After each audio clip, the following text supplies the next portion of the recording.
Well, hello there, and welcome once again to my little arty corner of the internet. It's lovely and sunny out, or at least there's a golden light in the sky at autumn gold, and it's lovely. And my house is lovely and chilly because I had the window open overnight and I slept, well, a bit better when I finally went back to sleep after waking up partway through the night. But that's a whole different story, and all will be fine and well. It's Thursday, it's the 25th of Elenver. Yeah, Elenver. It's the 11th month, isn't it? November, Elenver. Yeah, I'm stumbling over my words. I haven't had a full mug of tea yet, so not stoked up on my tea, which is not caffeine based because I don't drink very strong tea. I drink tea that's very flavourful, but it hasn't been stewed long enough to get lots of caffeine out, which is great. Anyway, to go to this, thank you everybody who's watched my videos, who's liked them, who's commented in a lovely way, and who's subscribed to my channel. I appreciate you all very, very much. It means a lot. And for those who are returning time and time again, thank you. It's nice to know that I can help people in their artistic journey, their creative journey in some way. So this is where I left yesterday, because yesterday's video ended up being quite a long one with lots of me trying to explain in words what I was thinking, but showing you in actions as well. And it was all about using shadow and highlight to create this illusion of volume, of folding, of creases almost within these leaves, these strange flowery kind of things, or seed pods. I don't really know what they are, but it really doesn't matter because they're rather lovely, even if I say so myself. So I haven't done any more work on them. I did settle to doing some stuff for adorable dogs yesterday, not nearly enough. I'm still getting very frustrated by it all. I think it's because I still haven't found that voice of my own, I suppose, or something that I'm happy with in drawing dogs, but it's okay. I'll get it done. I've only got, I think I've got three or four left to do. Plus I've got revisions, but I'll do those as I ink in because they're not, most of them aren't major. There's a couple of major ones. So I've most probably got about 6 templates left to do. So we'll see how it goes. And today's Thursday, which means it's Template Thursday. So I have got a template drawn. I just haven't added any colour to it. So there wasn't a sneak peek this week. Yeah, it's just everything. I just feel overwhelmed at the moment by it all. But it's a combination of factors that's making me feel that way. Nothing serious, nothing I can't overcome. So that's where I got to. Now, do I carry on? I think I will carry on this page, because what I want to do today, and let's throw some light on the matter, because the light from outside is lovely and golden, but it ain't nearly enough to, you're going to get a bit of a shadow here, but that's fine. It ain't nearly enough to illuminate things correctly. So I think I'm going to draw some more poddy things up here, but I'm going to do this with a difference. I'm going to use a pencil to sketch in the shape I want. So in my case, to begin with, I'm going to want some roundish ones. And I'm going to sketch them in where they overlap somewhat. Now then, I want this one behind this one. So I'm going to use my rubber just to break that line up. Yeah, you can just about see it. So if I start with this one, because it's in front, what I want to do, I'm going back to this idea of a circle within a circle almost. But with this one, this circle is right on the edge of the bigger circle. So it's not really a circle, it's more of an oval, a squished circle. But I am going to put some flower petals around it, and they would get really small and titchy towards the back, so I'm just putting that. Yeah, it's a bit mucky and messy, but it's fine. And what I like to do with this particular seed pod is I like to thicken this lower line here, so it looks like this central area is sticking up above my little petals. And then I'm going to put some smaller arcs within them, just to give some interest there. I'm also going to put some elongated circular shapes here, just to give this kind of feeling. I'm not happy with that, but I know if I add colour and shadow to it, it will disappear. I wouldn't normally do that. I'm winging it. Okay, next job, let's put this circular part in. And I'm not exactly tracing the pencil line, I'm putting the line in where it needs to go. In fact, I'd need another line coming out here, I think, which is okay because I can magically make it become part of the design, because this is what is going to happen. I'm going to create stripy seed pods. I have to say, I am making a right pig's ear of this one. So all nice and stripy, because I like stripes, and the stripy areas are big enough that if I want to, I can put some patterns in. And of course I am going to need a stem, because although I would be quite happy with these floating in midair,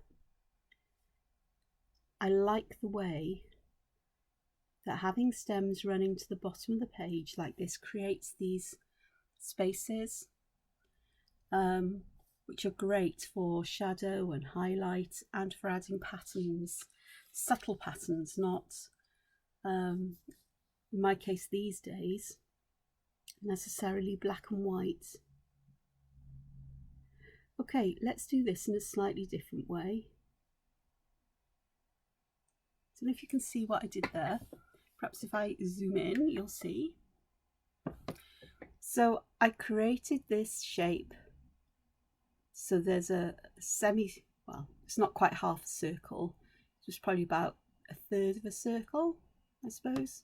But this arch reaching upwards, and then a flatter one under here to connect it. And then I've drawn an upside down C shape, this C, with the ends of the C bending so they go behind this. They don't connect to the bottom line.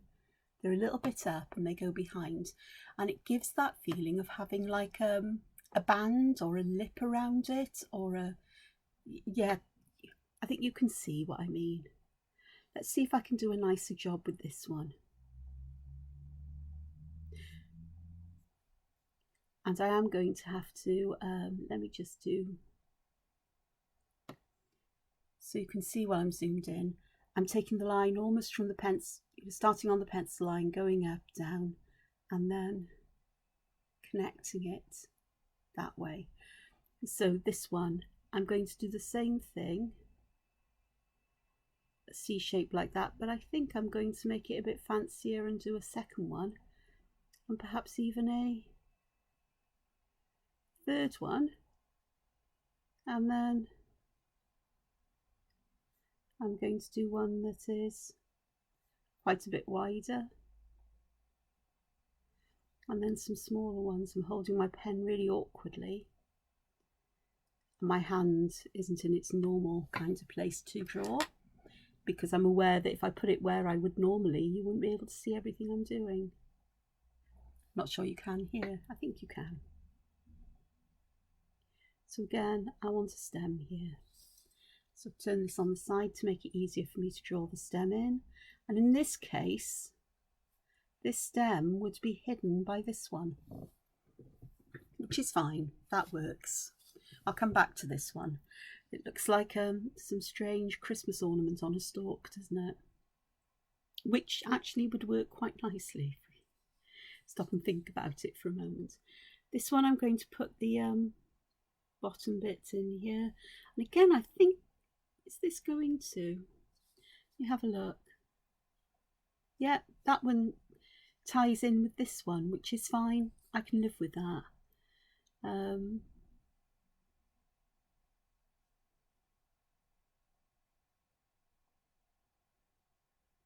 Especially if I do something like this, which almost closes that space off as well. So that's quite nice. Okay, so what am I going to do with this one? I'm going to put some of these lines in. I'll move it back because I've zoomed in. I've got to remember to check where I put everything. Welcome to me thinking out loud, reminding myself audibly in the hope that it will sink in. So with these, I'm going to put these lines quite close together, but I want to make them follow the contours of this as if it was a ball shape.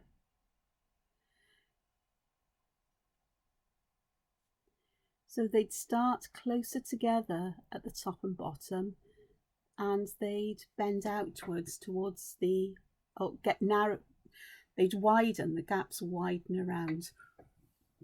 You know, have a look at a stripy ball. It's got stripes from one end to the other, and see how the lines bend. Observe it. But it's an easy, once you observe how it works, it's easy enough to reproduce that every time once you've learned that. So there we are. We've got some very different, all the same kind of idea, but very different. I really don't like this middle bit. So do you know what I'm going to do? I know exactly what I'm going to do. I'm going to go and fill in my pencil case for a brush pen, because I'm going to fill it in all in black, and then I'm going to use a white, probably a white. I'm going to get rid of these lumps and bumps I don't like as well. That's nice. That'll be a nice shape. I've got one over here I don't like. And then I'll use a white gel pen or a coloured gel pen or a metallic pen to add some detail to that. So it looks a bit black and in your face at the moment, but it'll be fine. Now then, talking of pencil cases, I should have got all my pens out to begin with. All right, let me have a look. You know, I was puzzled about, if you've watched my videos previously, you'll know that I was a bit puzzled a little while ago because I could not find for the life of me one of these Zig Writer pens from Kuretake. This one, I'll put it there, this one. I couldn't, and it turns out it got stuck at the back of my, the base of my computer. I've got a Surface Studio from Microsoft, and so the base is quite heavy and it's small, and somehow this had got caught at the back of it underneath the wires and things. I'm thinking, how on earth did it get there? And the answer is, I actually have no idea whatsoever. None. Okay, I've got those out in case I want to use them. I've got the browns, the reddy brown and the fawny colour, and that blue grey and a lighter grey in case I want to use them. But I've got the 01, is it 01? Yeah, it's a brown 01 micron for this one here. I'm going to leave that because that might be a bit wet for a while. Let's make sure I'm on camera, because what I think I'd like to do here, this is one of my favourite patterns these days. It never used to be, but I am going to make use of a Zentangle pattern called Betweed. And you start with a curved line that goes, I always do it from the left to the right, and then I work backwards from the right, left, right, left, alternating them, and try to keep the, well, it's kind of trying to keep these distances similar, but ultimately it really isn't that important. And I am going to just add a little bit of extra ink here, so it helps. And I'm going to do this all the way along all of these thinner sections. Now, this point of this particular motif there is going to get in the way just a tad, but I can live with that. And it actually is quite nice because it means that I don't have to draw quite so many lines. And then there's this one here, which is an awkward one to draw starting this side, but I will do because I'm going to make it come that way, this way, this way, this way, and this way. So what I've done here, instead of starting at the bottom, because that would be, it's almost like you do, but it's the black, it will cover, the black line would cover up the brown line, and so what I've just done is thought about where this brown line would emerge from the black line.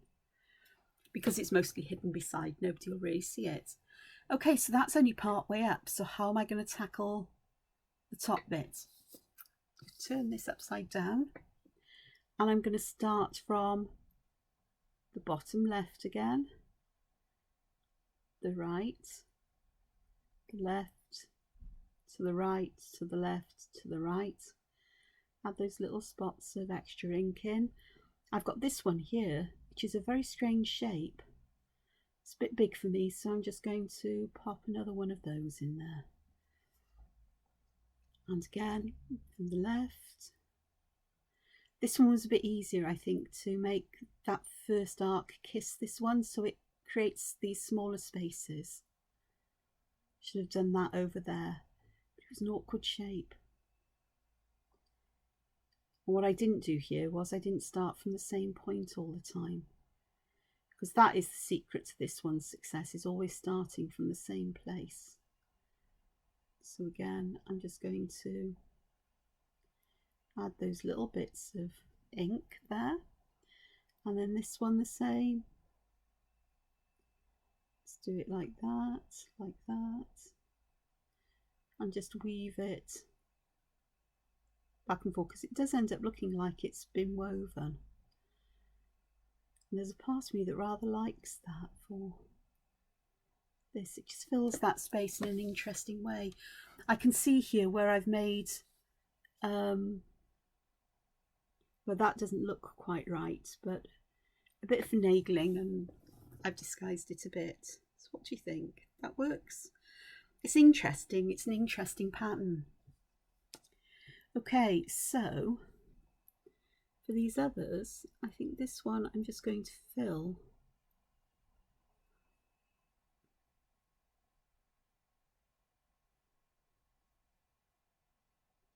some of these with circles, because I think that would work really nicely. I keep checking my hand. I don't know if you see me pick it up from time to time, because sometimes I feel I've put it in something wet. I'm thinking, oh no, have I smudged it? The answer is no, I haven't, but I could so easily have done so. I'm just putting circles, not perfect circles, but circle-ish shapes in these sections, alternating them.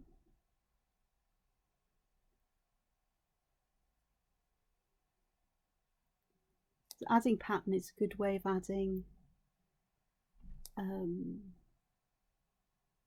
almost a sense of shadow, if you like, to these different sections, to help split them up and separate them in many ways. So that they're not perfect, but they'll do. And then I've got this one to do here.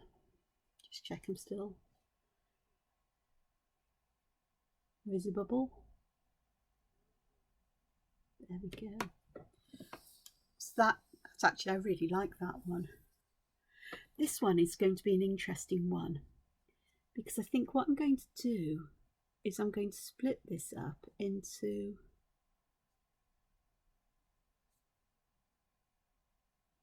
narrowish sections like this, and I've overstepped the lines a little bit here. I'm going to put one on the end as well, here and here. I'm going to come back and I'm going to double these up so that I've got a border between each, really. That will work nicely. So I've got that kind of thing. You see how I've bent these lines to mimic the shape, to mimic the contour lines, the way that something would bend. If I'd made this a lot bulgier here, these would be a lot more bulgier, and it would almost feel like it's really coming out. Now then, what can I do with these? So many possibilities, but I love that one so much. Let's do another favourite.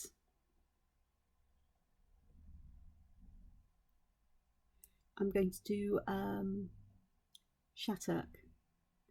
So, and with this, I've done a curvy zigzag line, because I think the curves will fit in nicely with this shape. So again, I'm going to see how I get those curves.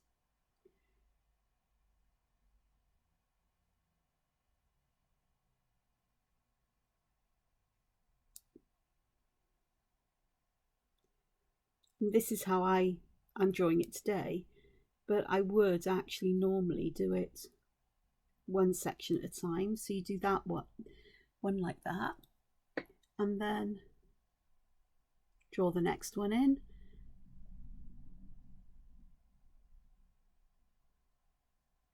the next one.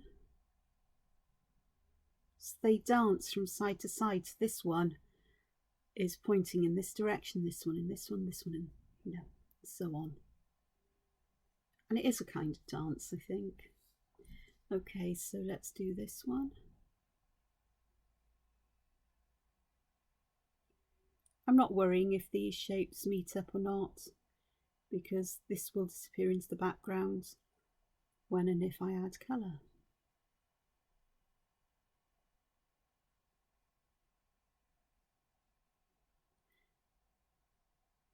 Again, by making these lines closer or farther together, you can vary the amount of the density of the ink, so you make it feel lighter or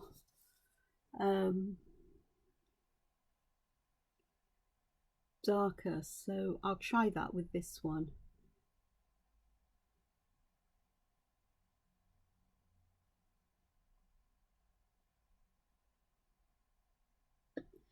So I may be very subtle, but you can see that there's a lot more lines. There's a denser area of lines here and a lighter density here, and if I'd been consistent across, it would have added to that sense of shadow. The middle of this would be highlighted, underneath as it rolls under would be in shadow, and at the top as it rolls under it would be in shadow as well. So they're all quite cute. I think so. Okay, so something needs to be done with these top bits. I am going to take my eraser and just erase what remains of some of the pencil lines. I do like this brown, so let me just zoom out though so you can see all of it. Quite different to these, but I could use the same kind of idea. This big open space, I'm never quite sure how to fit a pattern into it. I think I prefer to leave it open and just use shadow and highlights like I've done here to bring out structure and dimension. There's, you know, the feeling of ripples here and a distinct fold here and so on. It's and here where it seems that this is curling over. The same here to some extent. I haven't quite managed that one as well, but to work with that seems most fitting with this. But with these, you've got these areas and they beg in some way to be textured and patterned, and I think it would be the same for this at the top. So with this one, I'm going to do this very simply, and I'll zoom in again. There we go. Let me just move this up a bit. So what I'm doing is I've picked a point at the top of this upper section, and I am drawing lines out from there. So it gives, they're like contour lines as well, which help suggest to you, to your eye, your mind, that this is actually circular, globe-like, spherical almost, though it's not a real sphere, but you get the idea. And your brain goes, oh, I know what that is. Your brain is brilliant at pattern matching and building on a hint, a suggestion of something. It's why we look for, you know, when you look at clouds, and clouds are random shapes, but you might go, oh, that one looks like a dragon. Oh, that looks like a woman with long flowing hair, and various things like that. Even though they don't really look like that, our brain will pattern match to recognise things. Because our brains are, this was described to me when I did a course in hypnotherapy.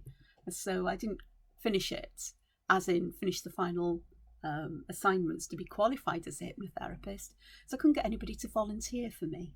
And I don't want to go back and do it because there were other realisations came into being with this as well. But anyway, but it was explained that our brains are quite lazy, and if they can recognise something easily, they don't put the effort in of actually going through the process of it, so they fill the gaps in.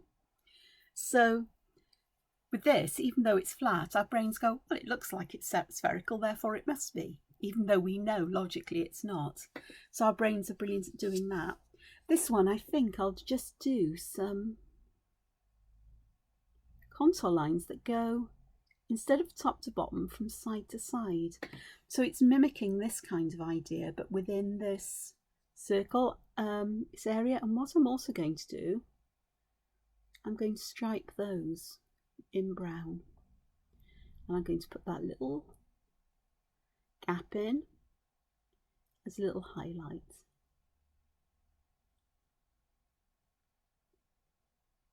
So that'll work quite nicely, I think. There we go. With these, I think I'm just going to fill these in with brown, because I know that if I want to put a little highlight or something in this section, I can always use a gel pen for it. Down the middle of these bigger sections, I think I want to split them up. I'm going to do that just by drawing a simple line that runs roughly down the centre of them. I think those just felt that little bit too big. And then with these, I think I'm also going to do the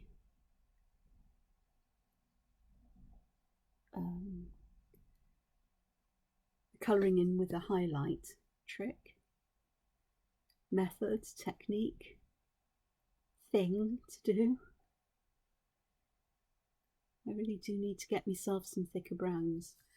I really do like this colour. Now that one's empty, so this one I'll leave empty, and this one I'll give some colour and highlight to, hopefully.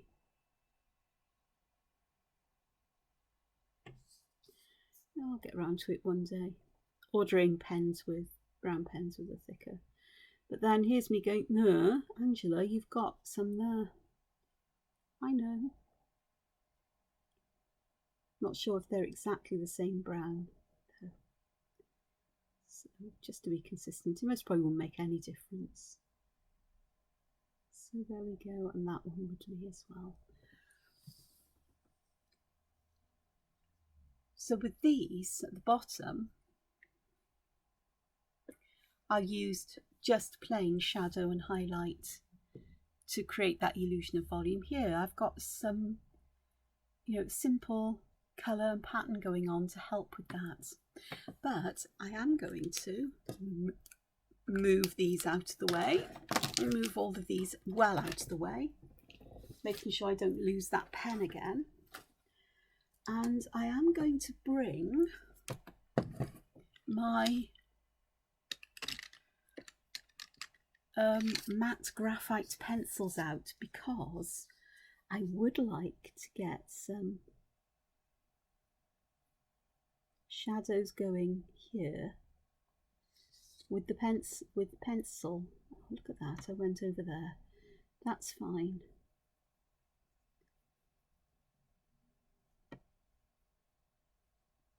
It'll be all right.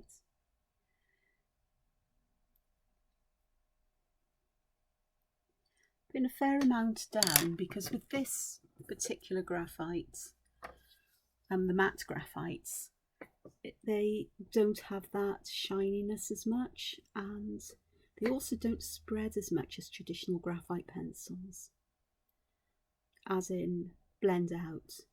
They do, but not as much, and that may be why I was struggling. Well, I can struggle sometimes to get those you know, here things. So if I took got a traditional one, I've only got a 2B. I know I've got other hardnesses,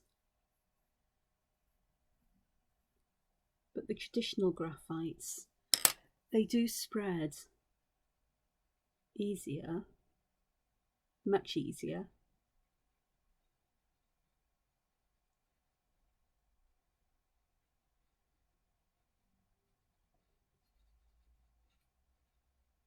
But they leave a shininess there. Not so much on that one because I haven't used so much. But these ones don't so much. And I do want some shadow at the bottom here, because this area would be in shadow because it's the bottom of the ball. So I'm just going to add shadow all along the bottom. Bit there. Bear in mind that I am likely to want to go back and add colour to these. Now I am putting some shadow down the side of these ribs as well, because I would like those to feel like they're above those textured areas. Let's see if this works. So I've said often, if it doesn't work, you learn from doing it, and you think,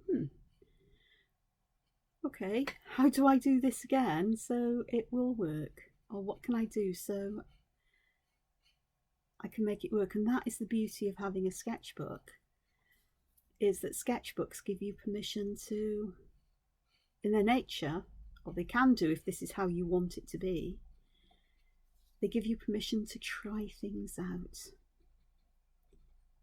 and to not worry about if something doesn't work, because they are sketchbooks. That is what they are for. I know there are people who use sketchbooks to finish pieces of work. I'm the same, you know, sort of like there will be finished drawings and so on in my sketchbooks. But there will also be places where I just try things out and see what happens. And, you know, they can be a mixture, but I think that if you decide to work on a precious piece of paper, and, you know, I know that the, for example, the papers you'd get from, say, Zentangle, they're quite expensive because they're cotton paper, and cotton paper is expensive. No two ways about it. That even though they say there's no mistakes, you can still do things you think, oh, I wish I hadn't done that. So a couple of things you can do. One is eraser, if you're working with pencil, when it comes to shading. Or you can decide to use a sketchbook and try things out first and get used to these kinds of ideas.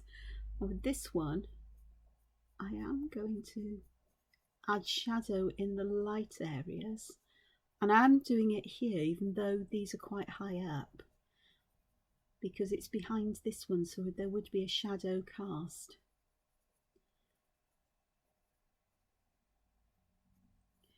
So let's have a look.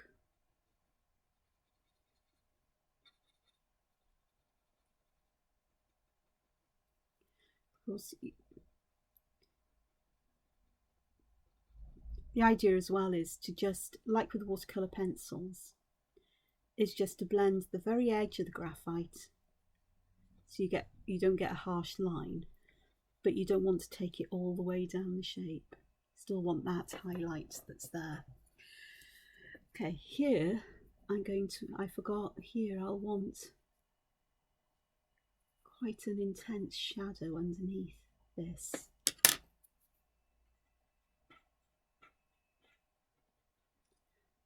Feel as I'm doing this how that ink has changed the texture of the paper. So we've got that. So that one I think is looking quite good. I think it's all a bit dark today. I'm wondering whether it's actually just my computer. Maybe. There we go. I quite like the contrast of the grey with the brown, but as you noticed, I've left some bits here that I haven't added any shadow to yet. I'm just going to add grey to the not brown areas. Can't say white because the background colour of my paper isn't white because I've coloured it. It wouldn't have been white if I hadn't coloured it. Canson Imagine paper is an off-white colour. So that one's done because I want to add colour shadows to this one. This one, oh gosh, how are we going to do this? I'm going to put some shadow here. I'm going to put some on the edge, on the sides here. Again here. And with this one, I'm going to put some just underneath that brown area and leave the underneath fairly empty of shadow. Just blend that out. And here, this one I do want to get it just blend it up just a little bit. These, I'll just do that. This one again, I want to get graphite underneath this brown section.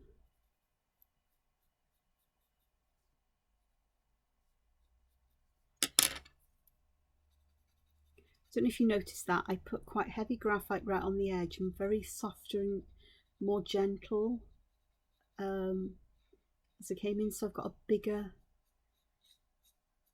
area of graphite to blend out. And of course, by putting it quite heavy on one side, on the outside edge, as long as you don't overwork it, you will keep that darkness there, which helps with that illusion of blending.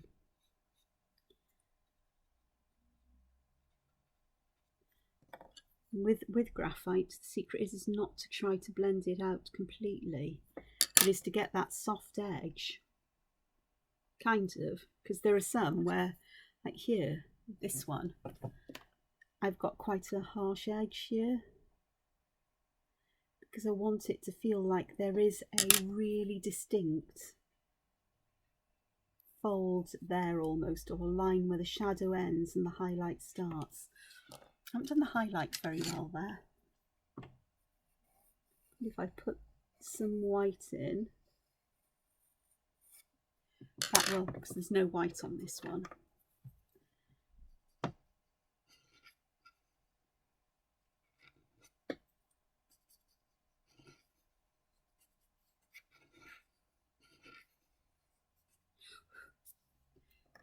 That helps with that feeling that this really begins to bend over at this point. And in some ways I could do with having almost a sharp point, a sharp edge somewhere here where it bends back over, but I haven't really done much with that.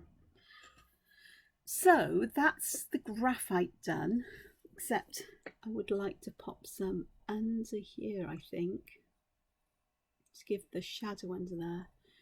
My problem with graphite is things always look a bit mucky with it, because that's how it's that grey. It looks mucky and grimy, but it doesn't have to stay that way. So just for the last little bit of time this morning before I take my attention to other things, I'm going to add some graphy tint to this one, and I'm putting the graphite tint on right the way around the edge of this section of Betweed, because I'm going to pull the colour in from there into the rest of it, so it will mute down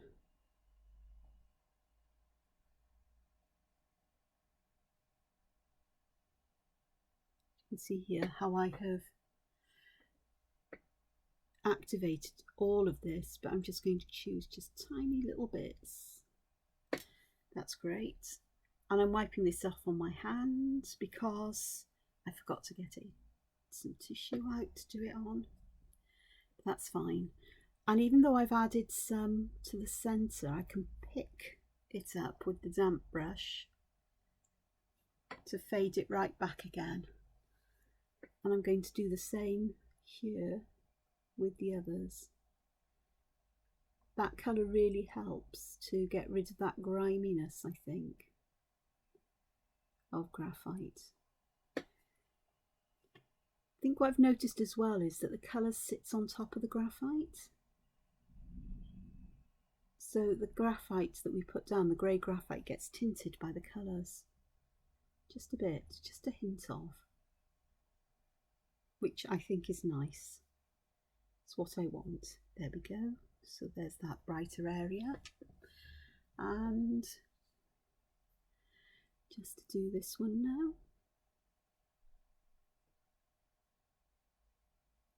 Keeping the colour darkest right around the edges where, you know, it would be under these particular bands, I think, is where we want some darker colour. But I can also just tease the colour out a little bit just to give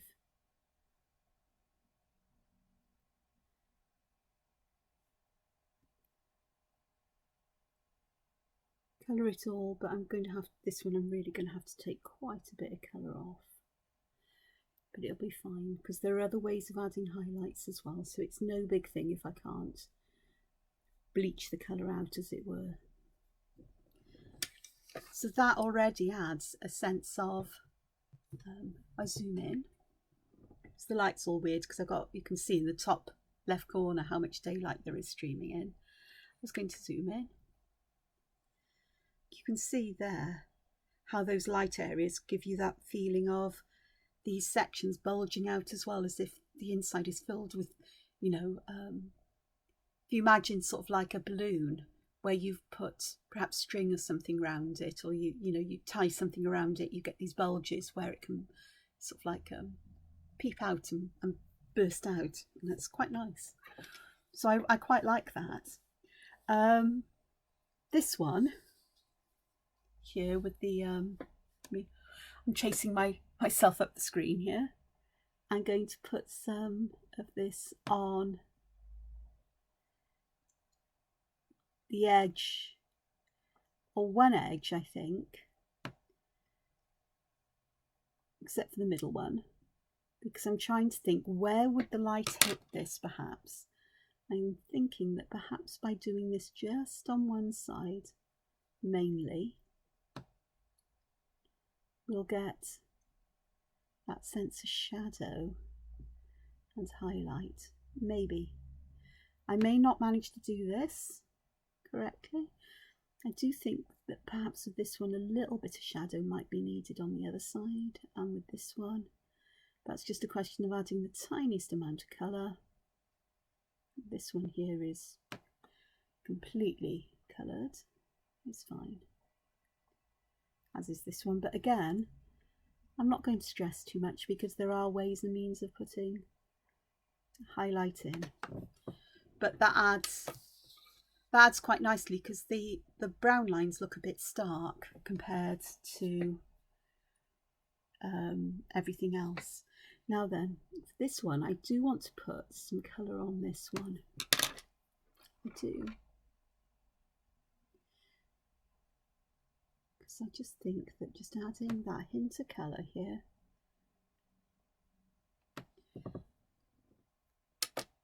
will help with that highlight at the top. And if I use my brush here, I can bleach out the Distress ink colour as well, just a bit. It's quite nice. Okay, and then for this one, I am going to put some colour right at the top, right at the bottom, and then inside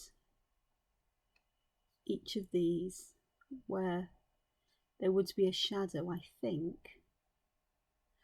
Well, it wouldn't strictly be on either side of these, but I'm doing that to help to pick these bands out. There'd be a darker shadow on one side for sure. So if the light was coming this way, she says. I've moved off screen now, I'm so sorry. Light's coming this way, this side would have a lot more shadow than the other side. Increasingly so down here. But let's see how that will work. I'm sorry if I was off camera for the top bits. All I did was put some colour here and gently coloured it up, trying to leave the top bit as pale as I could, and I'm trying to get as much of the colour out of there now as I can as well. So there's a nice bright spot at the top. Okay, so if I start with the top and the bottom bit, where I'm just going to use this to add some shadow all over. And just pull it down a little bit.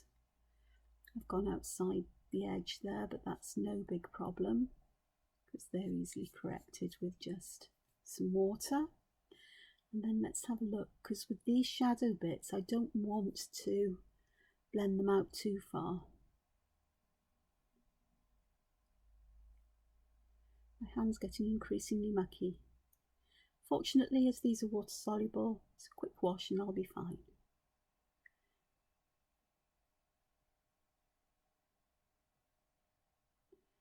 I may just add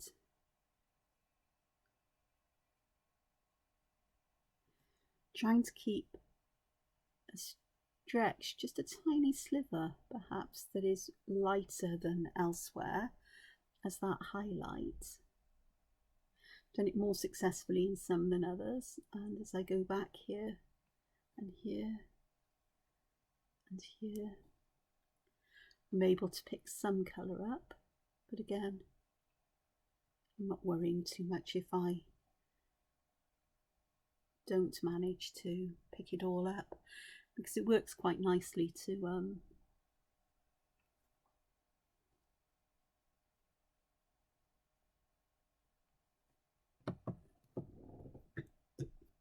do that.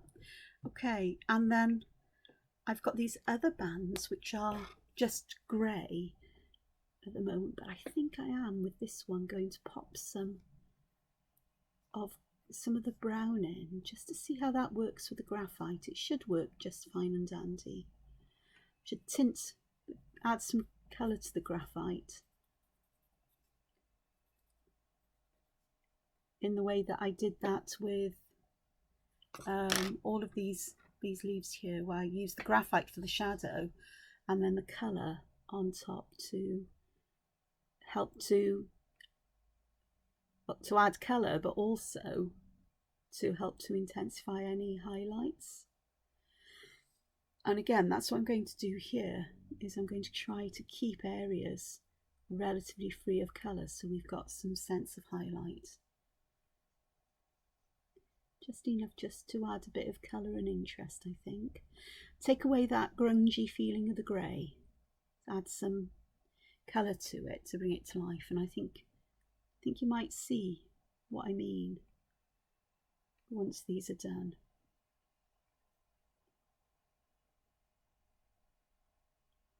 There's a warmth now to that graphite that wasn't there before, and I think when you compare it with the other ones, I can see that difference. I think that works quite nicely.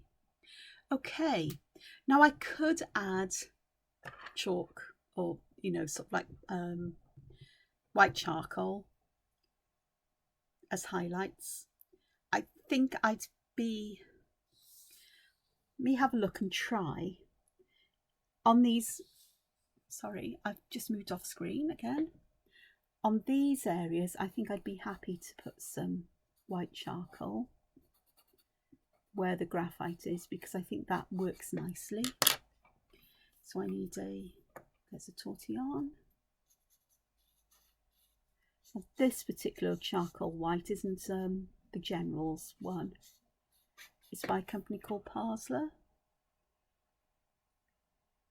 Or Pasler, P-A-S-L-E-R.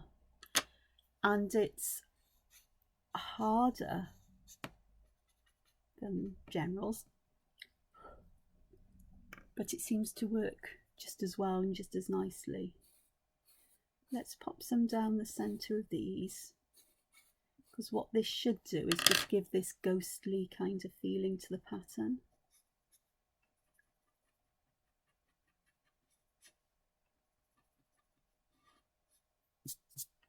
That does help a bit.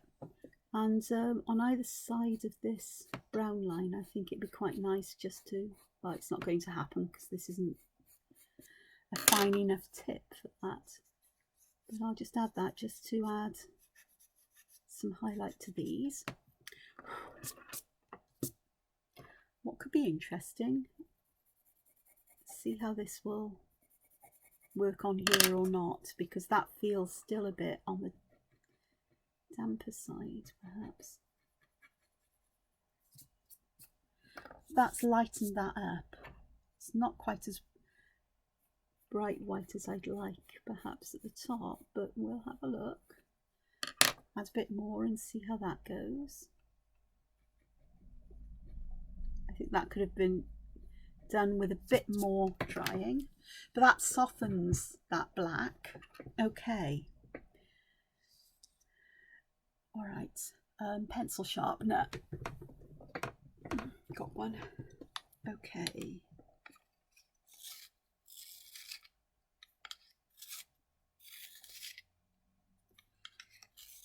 I'm just sharpening the white charcoal a bit, because I do need a finer point here, because I want to get some white over these little beads. And again, I'm just going to blend it out a little bit. I think we'll have some white along the ends of these here.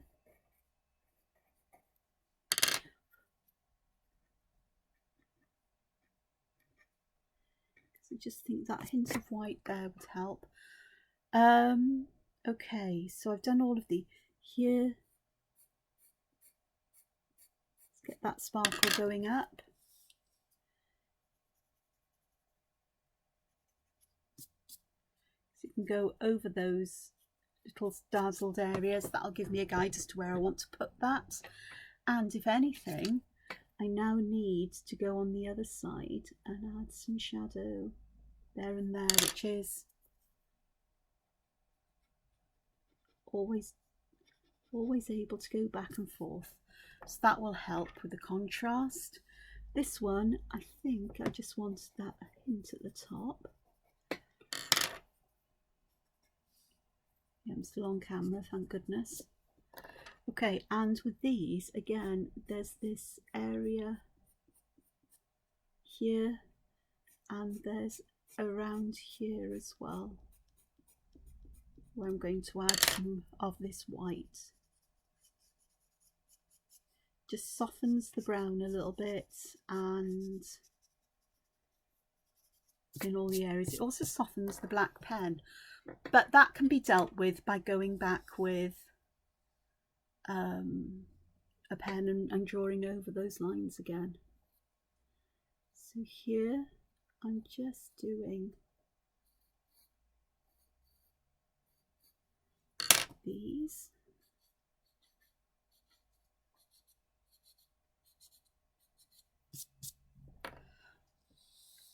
And that, I think, is more or less it. I do want to go back and ink. I say it, more or less it. Let me have a look. I think I want to put some quite distinct shadows here. I am not going right the way from top to bottom, because remember the bottom is in, top and bottom are in shadow, but this central bit there would be a highlight there. So I just want to just buff this in just that little bit, and then hopefully over here I will find, I'm sure I had one somewhere, didn't I? Can't find it now.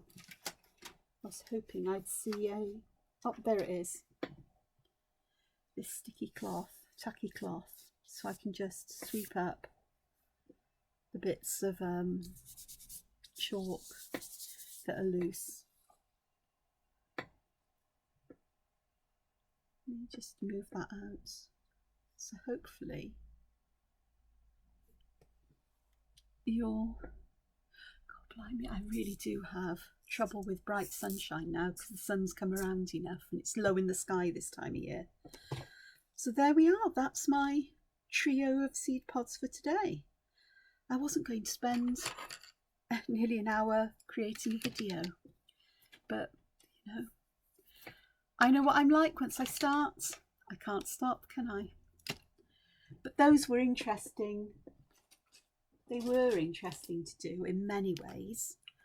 They actually make me quite happy in other ways. I've got a white gel pen here because I just want to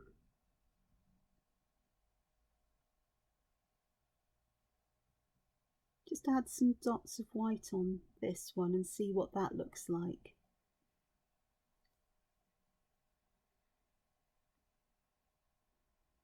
It is very, very stark, and I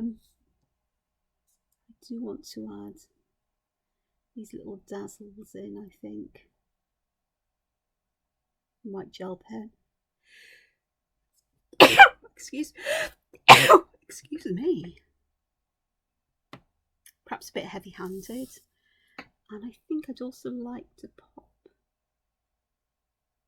these lines in here in white, not from top to bottom but just past the way along,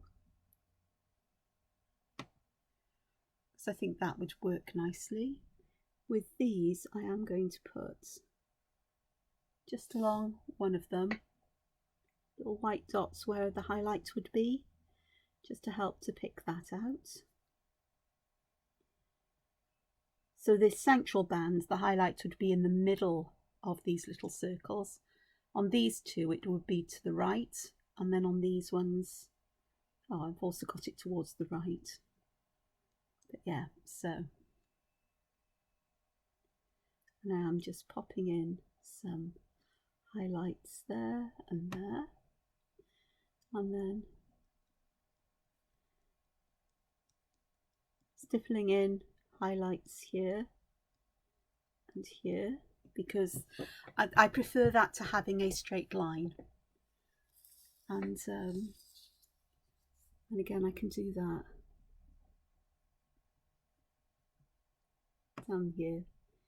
Even if it breaks the lines up, I don't mind, because your eye will connect the lines and see the pattern, but the dots hopefully will be not as intrusive as they create a pattern on top of a pattern, but so that they give that illusion of sparkle, of something being textured and catching the light rather than smooth. It's interesting, that one that I coloured black and then added the grey on, because it has worked as a highlight, but I think that works better than now. So there we are, 3 more seed pods. Oh, I haven't done the stem on this one. It's fine, it's fine. So 3 more seed pods done, but with that idea of a circle within a circle or on the edge of a circle, whether it's a full circle, a squash circle, stretch, whichever way you want to look at it, more of an, you know, from circular to oval, and just how complex a simple shape can become as you add detail to it, one step at a time. these are drawn quite large. I mean, they are, what? They're about an inch and a quarter from, top to bottom, side to side. So they're fairly large. And that's the secret to being able to fill things in with pattern, is to draw them bigger than perhaps you would ordinarily. There is a charm in small motifs, but I'm discovering how much fun it is to draw on a bigger scale, which is interesting to me because I've always drawn things very titchy and tiny. So this is another hour-long video. I hope you've enjoyed it. I hope you've enjoyed seeing how I've approached these particular motifs and how different in a way it is to others. And I'm creating a little garden here again, aren't I, of various things. So I've got an idea what I'm going to do tomorrow, but I'll share that with you tomorrow. But for now, I'll say thank you for joining me. I hope you've enjoyed this. I hope it's inspired you. Thumbs up if you've enjoyed it, liked it, or you've been inspired by it perhaps. And subscribe if you haven't already. And whatever else you do, look after yourselves. Take care and find time to be creative in your day. Bye bye for now. Bye. Hoyle.